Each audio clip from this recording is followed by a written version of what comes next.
There seems to be an awful lot of sad stories in the news today, and there are thousands missing. Does anybody care? We built a channel where we talk about those faces. Talking news. Debbie. Cassie Barnes has still not been found, and it's been 2 years since her case first hit the spotlight. Breaking. Chad Daybell and Lori Vallow both behind bars. Sarah Galloway was found. She wasn't found alive. What happened to Sarah Galloway? It's too heartbreaking to share. Children are still missing. Children like Dorsey. You're in shame. You just got away with it. Welcome to Talking News. Hello everyone. My name is Debbie. We use big stories to push little faces.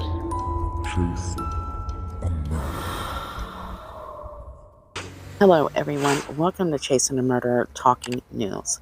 Before we get started, show your support to this channel by hitting the subscribe button, hit the like button, and don't forget to leave a comment. We have a lot of news attached to the Lori Vallow Chad Daybell case. And I think, we've been dealing with a lot of motions, as most of you are aware. We've had motions to get rid of cameras in the courtrooms. We've had motions to fight that motion to allow cameras in the courtrooms. So Lori Vallow's defense team put out a motion to ban cameras in the courtroom. And just a few weeks later, Chad Daybell's defense team comes back saying they want the cameras in the courtroom, and this is so they can relieve some of the financial burden of this trial for his family and friends, I'm sure. It appears that these two lovers are no longer on the same page. And those of you who have followed this case from the beginning know that Lori Vallow has been deemed incompetent in the past. But after a motion recently asking for their case, Chad Daybell, to be severed for the second time from Lori Vallow, well, things are just going downhill for Lori Vallow. You got to remember that the mother accused and charged with allegedly taking the lives of her own children has now successfully put her trial on hold once again. And for a second time, her defense team claims that doomsday mother Lori Vallow is not competent to stand trial. And so they're asking for another competency evaluation. And for those of you following this case, it's like a roller coaster ride. A newfound concern for the competency seems to be a game, a loophole in the system that Lori is playing pretty well. Although there are a few people that believe that she is mentally struggling and that she believes some of this nonsense. They all agree that she is still trying to use loopholes. Many onlookers believe that this was brought along by her husband's determination to sever this case from his lover and co-conspirator.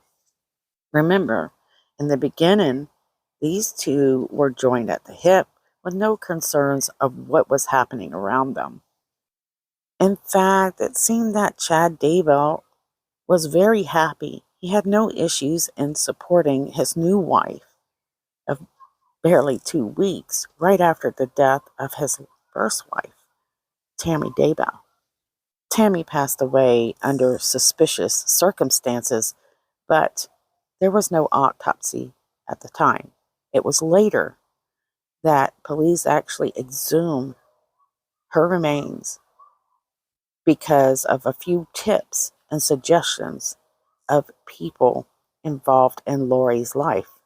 We don't know the exact cause of death, but we know that it had something to do with lack of oxygen or suffocation, asphyxiation. And now we have an idea that they suspect foul play.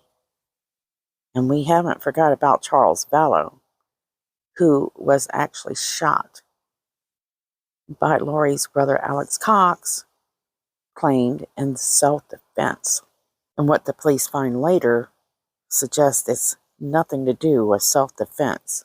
It seems these two are connected to a murder spree. And it's just 3 years later, after meeting Lori Vallow, Chad has a new direction/path he wants to take. I think it might have something to do with his children. After all the research that I have done, one thing is for certain, at least for me, is that Chad did love someone, and it was his children, more than anything. In fact, he even prophesies that they played a huge role in the fast approaching end days. Unlike Lori Vallow's children, who were dropping like flies, Chad's children, they were striving, and they were going strong. Let's jump back a little. It was April 11th of 2022, Lori Vallow, after months of being deemed incompetent, was finally competent again. Lori became competent just after when Chad, his defense team, put up a motion to sever Chad from Lori so that he could go on and face his own trial without her. And here we are, after the second motion to sever the case from Lori, 6 months later. In fact, her defense team wants Lori reevaluated before the case can go on. And we know yesterday that Nate Eaton from East Idaho News gave us a hint in a mostly redacted document of what was to come. There was a large portion of this page that was actually blacked out or redacted, with only a few sentences mentioning competency. So basically putting the January 9th of 2023 trial on hold. Judge says it is impractical for all parties to adhere to the court's scheduling order.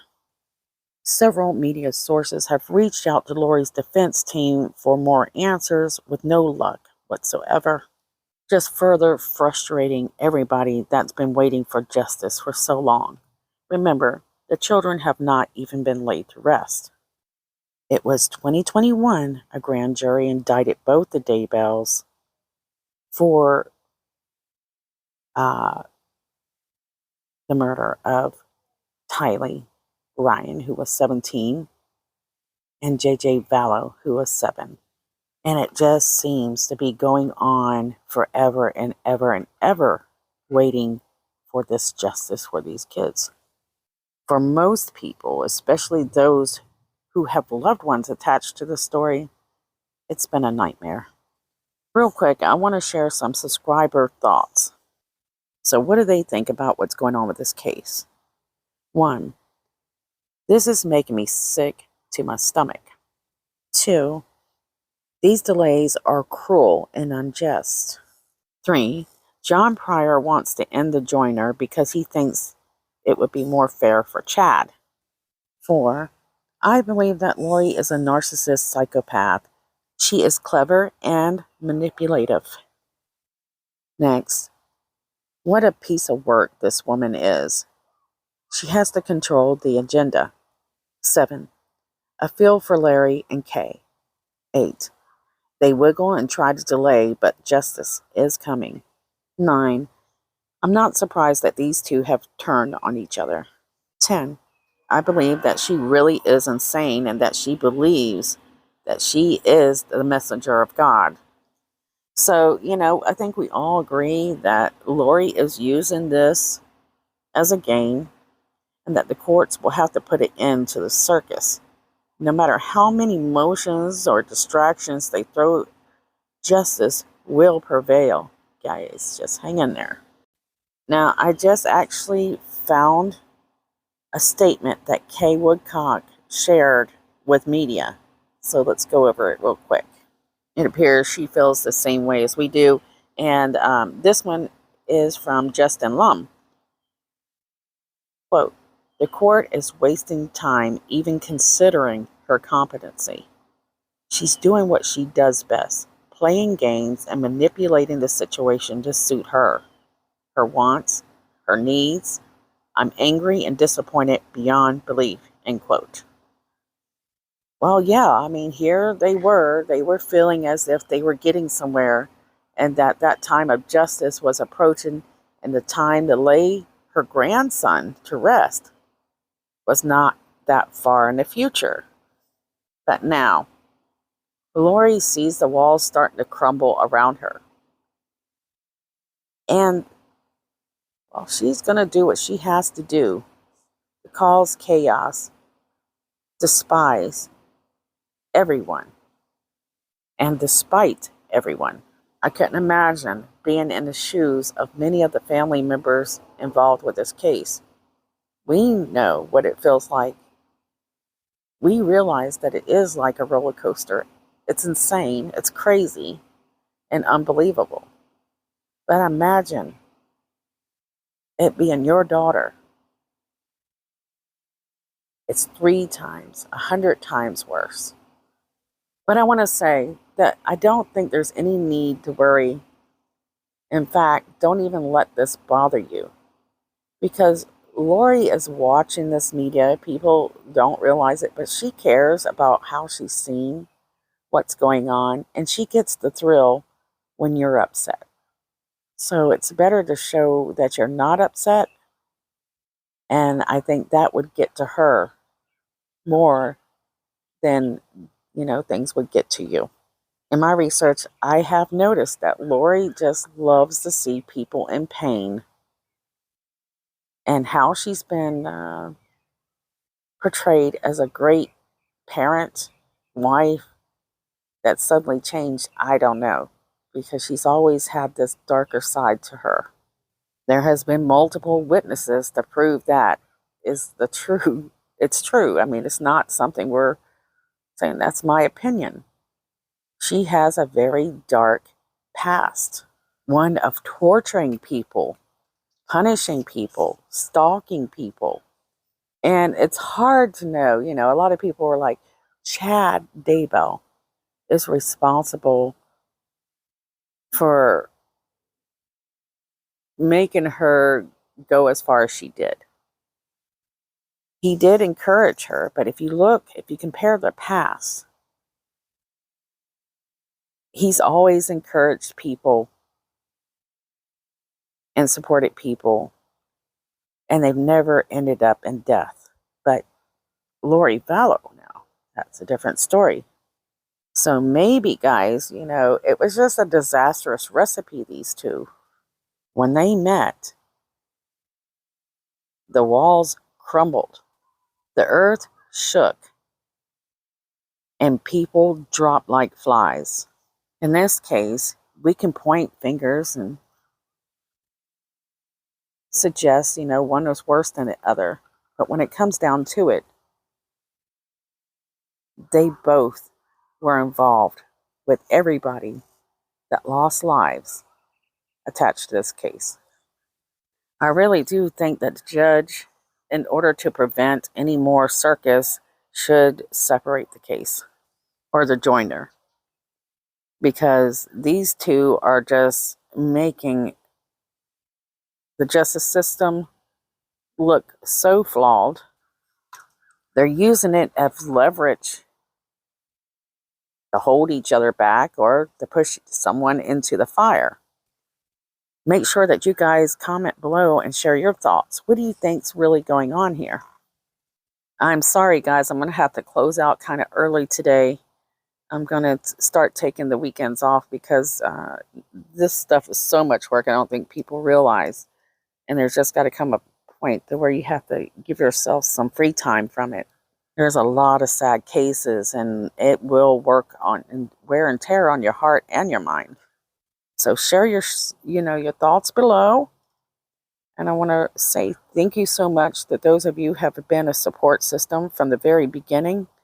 I want to welcome the new people. And really, guys, if you want to help this channel keep going, and you can give to our Patreon. And also, the most important thing that really helps is like subscribing, and we really want to share videos anyways to get those faces out there and get stories heard. So many faces out there that their stories are stuck, and they really need to be, people need to be reminded. That's that simple. I love you guys, and I'll see you guys soon.